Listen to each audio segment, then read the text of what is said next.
তাপমাত্রা ছিল, বৃষ্টিপাত হইতো না, খরা হইতো। এখন সৌদি আরবে বৃষ্টিপাত হয়, বন্যা হয়, বাংলাদেশে খরা হয়। এটার কারণ কি জানেন? এটার কারণ হচ্ছে গাছপালা। দেখেন আমি যে জায়গাটাতে বসে রয়েছি, এটা হচ্ছে একটা পুরানো প্রজেক্ট, পার্কের মতো। তো দেখেন এটার ভিতরে কত গাছ।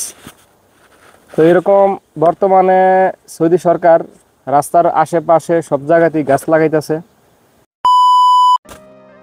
আসসালামু আলাইকুম এভরিওয়ান, কেমন আছেন সবাই? আশা করি ভালো আছেন।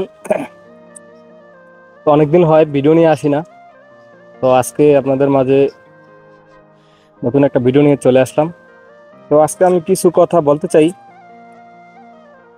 যারা বাংলাদেশে আছেন বাংলাদেশিদের নিয়ে কিছু কথা বলতে চাইতেছি। সৌদি আরবে আপনার 50 ডিগ্রি তাপমাত্রার মধ্যে দিয়ে আমরা কাজ করি। কাজ করে যখন আমাদের দুঃখগুলো সোশ্যাল মিডিয়াতে শেয়ার করি, তো এগুলা নিয়ে অনেকে হাসি মজা করেন। তো আজকে বাংলাদেশে 46 ডিগ্রি তাপমাত্রা মনে হইব না, 46 ডিগ্রি কাছাকাছি হবে। তো এতটুকু তাপমাত্রা হওয়ার পরে দেখি রাস্তাঘাটে আপনারা পানি দিতেছেন, তারপরে অনেক কিছু করতেছেন। 46 ডিগ্রি তাপমাত্রা হওয়ার পরে রাস্তাঘাটে পানি দিতেছেন, আর আমরা 50 ডিগ্রি তাপমাত্রা হওয়ার পরেও কাজ করতেছি, রাস্তাঘাটে কোনো পানি দেওয়ার ব্যবস্থা নাই। এত কষ্ট করার পরেও অনেকে এই কষ্টগুলো সোশ্যাল মিডিয়াতে আমরা প্রবাসীরা শেয়ার করি, এগুলো নিয়ে আপনারা মজা নেন, ট্রল করেন। আর আজকে 46 ডিগ্রি, 40 ডিগ্রি, 42 ডিগ্রি তাপমাত্রা হওয়ার পরে আপনারা রাস্তাঘাটে পানি জ্বালতেছেন, এটা করতেছেন, ওটা করতেছেন, কত কিছু করতেছেন। ভাই এগুলো করে লাভ নাই। বাংলাদেশে তাপমাত্রার মেইন কারণ হচ্ছে গাছ কাটা। আমি একটা জিনিস খেয়াল করছি, মেট্রো রেলের, তারপরে পদ্মা সেতু, তারপর আরও বড় বড় প্রজেক্ট, এগুলাতে প্রচুর পরিমাণ গাছ কাটা হয়েছে। তো রাস্তার পাশে আগে দেখছিলাম অনেক গাছ, এখন আগের মতো গাছ নাই।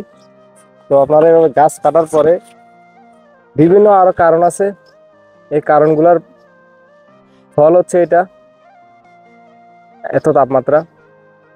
তো এত তাপমাত্রা হইতো না যদি আপনারা এভাবে গাছ কাটতেন। তো গাছ হচ্ছে পরিবেশের বন্ধু। দেখেন এখন সৌদি আরব আর বাংলাদেশের একটা পার্থক্য আপনাদেরকে বলি, একদম পুরা উল্টা হয়ে গেছে। আগে সৌদি আরবে অনেক তাপমাত্রা ছিল, বৃষ্টিপাত হইতো না, খরা হইতো। এখন সৌদি আরবে বৃষ্টিপাত হয়, বন্যা হয়, বাংলাদেশে খরা হয়। এটার কারণ কি জানেন? এটার কারণ হচ্ছে গাছপালা। দেখেন আমি যে জায়গাটাতে বসে রয়েছি, এটা হচ্ছে একটা পুরানো প্রজেক্ট, পার্কের মতো। তো দেখেন এটার ভিতরে কত গাছ। তো এরকম বর্তমানে সৌদি সরকার রাস্তার আশেপাশে সব জায়গাতেই গাছ লাগাইতেছে। তো এই জন্য সৌদি আরবের তাপমাত্রাটা অনেকটাই নিয়ন্ত্রণে আসছে, আর বৃষ্টিপাত হইতেছে। তো আমরা গাছের কদর বুঝি না, আমরা রাস্তাতে পানি দিই কিন্তু গাছ লাগাই না, গাছে পানি দিই না। এটা হচ্ছে আমাদের বাঙালির স্বভাব। আমি সোশ্যাল মিডিয়াতে দেখ ইদানিং দেখতেছি ভিডিওগুলো, অনেক ভিডিও আসতেছে আমার ফেসবুকে, ভিডিওগুলো দেখতেছি যে রাস্তাতে পানি দিতেছে, অথচ গাছ লাগাইতেছে না, গাছে পানি দিতেছে না। তো গরম হইব কোন দেশও। আর বাংলাদেশে যে পরিমাণ অন্যায়, অবিচার, অত্যাচার হইতেছে, এগুলা অন্যান্য দেশে হয় না। আপনার কি বলবো, বলার মতো আমার কোনো ভাষা নাই। তো বাংলাদেশে অন্যায় অবিচার হয় দিক বিদায় বাংলাদেশে এরকম আল্লাহর গজব হইতেছে। তো আপনারা এখনো সময় আছে, তওবা করেন, আল্লাহর পথে ফিরে আসেন, গাছ লাগান, পরিবেশ বাঁচান। তো দেখা হবে অন্য একটি ভিডিওতে। এ পর্যন্ত সবাই ভালো থাকবেন, সুস্থ থাকবেন। আল্লাহ হাফিজ।